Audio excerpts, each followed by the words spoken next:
Hi there. I know a lot of you have been wondering where I've been, what I've been doing. It's been quite interesting around here. I'm sitting here watching the sun go down through the trees, just as red as it can be. That means it's going to be another hot day tomorrow. Certainly not as hot as it was yesterday. With the heat index here, it was 123, and I was out in it most of the day. But the truck finally got fixed, and I'm grateful for that. I'm grateful for so much.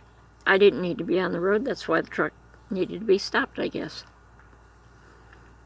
I needed to stay home. I needed to rest. That's why I got sick. I stressed out so bad that I made myself sick. And that's so unlike me to stress out that bad. Total, the truck cost me $400 to get fixed. I have $100 of it to pay the bill. I don't know where the rest of the money is going to come from, but it will. I have faith in that. I want to talk a little more about forgiveness. I just was listening to a song on YouTube about a young man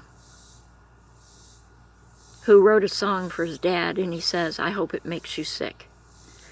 Boy, there's still a lot of pain in that young man's life. Let me tell you how I got rid of all that hate and discontent. One year, I took four big panels of butcher paper, and I tacked it to the wall. And I listed the top for the first one from the age of 6 to the age of 10.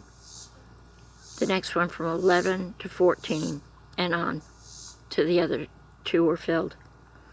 And each day, I thought of all the wrong in my life, all the hurt, all the discontent, all the torture, all the scars that fill my body, and I would put them in their right components.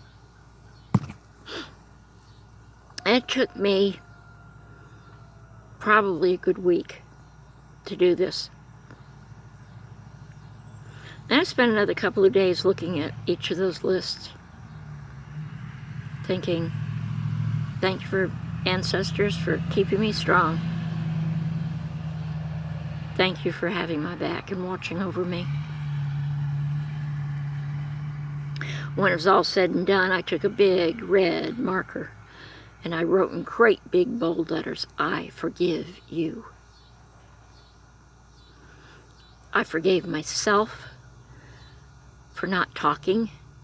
I forgave the people who had a big part in all of that. Then I brought the whole thing outside and I burned it. Let it go. And I sat here and I watched it burn, smolder, watched the embers turn red. And I sat here until there were no more embers. Everything was gone. Along with that went all the pain and discontent. And I'm so grateful I could do that. It's all been part of my training, and I know that. So getting so stressed out over a truck being gone. You know, that truck could sit in this yard, and it has, for 3 and 4 months, keys in the ignition, never needing to go anywhere, because I have everything I need right here. Let that truck be gone for one day. And boys, my world just turned upside down. But I forgave myself for that too. It was okay. I found a wonderful mechanic. Bless his heart, to get out here in this heat, and was so diligent until it got fixed. You don't find many mechanics that'll do that, especially shade tree mechanics.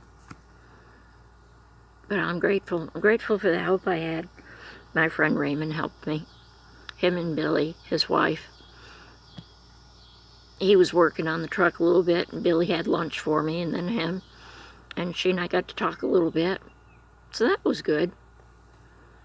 But now the truck is back, and my world is starting to even out again. Oh, I'm still working on merchandise. Really making good progress there. Got 6 weeks left to get ready for the Boonville, Missouri powwow. Kind of looking forward to it. So how do you forgive?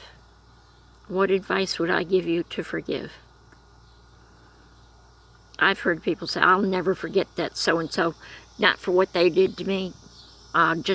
No, doesn't matter what they say or do, I'll never forgive them. And I sit there and just internally shake my head. It's a lot of pain there. There's a lot of pain in this world. There's a lot of hate and discontent. People stealing from stores. Stores gouging out prices for food because they can.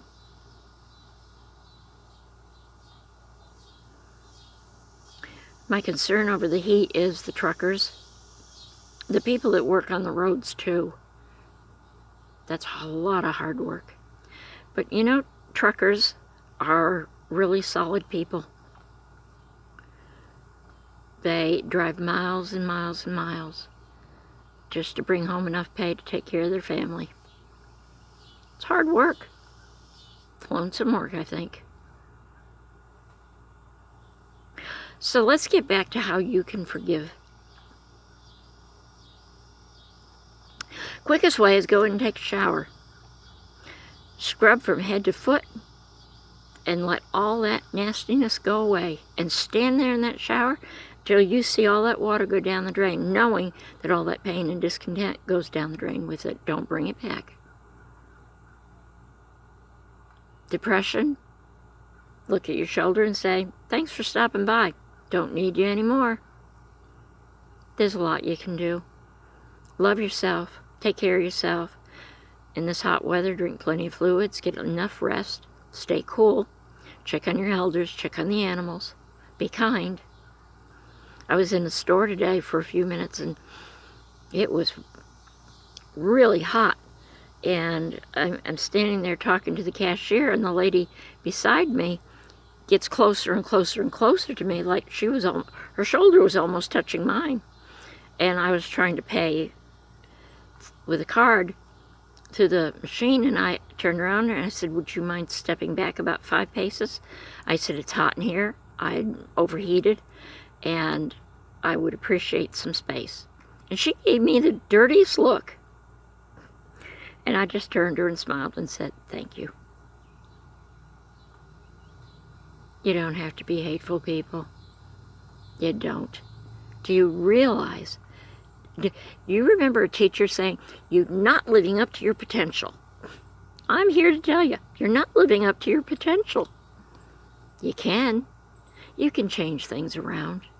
Turn things around. If you need to brainstorm, contact me. I'll brainstorm with you. Have a notebook and pen handy. It's good to help other people when you can. It doesn't mean that you have to give so much that you go without. I did a service for a couple of churches in Alabama one time over the Father's Day weekend, and so the pastors could take time for their family. I said, sure, not a problem. So we get to the part of the service where they said, well, aren't you going to collect tithing? I said, well, let me ask you this. How many of you are 100% out of debt? Not one hand rose. How many of you are about half out of debt? Not one hand rose. I said, how many of you are trying? And they all raised their hand. I said, then we don't pass the collection plate. I know what the Bible says. I know what your pastors will say. That's how they get paid. I understand that. But baby, if you're struggling, tithing 10%, that's not going to do a darn thing to help you. I know there are a lot of people that disagree with me. You can disagree all you want. These are my thoughts. When you're out of debt, tithe. Give as much as you can to everybody you can. You can't take it with you. What you can take with you is this. I believe in you, and I've got your back. And I love you so much.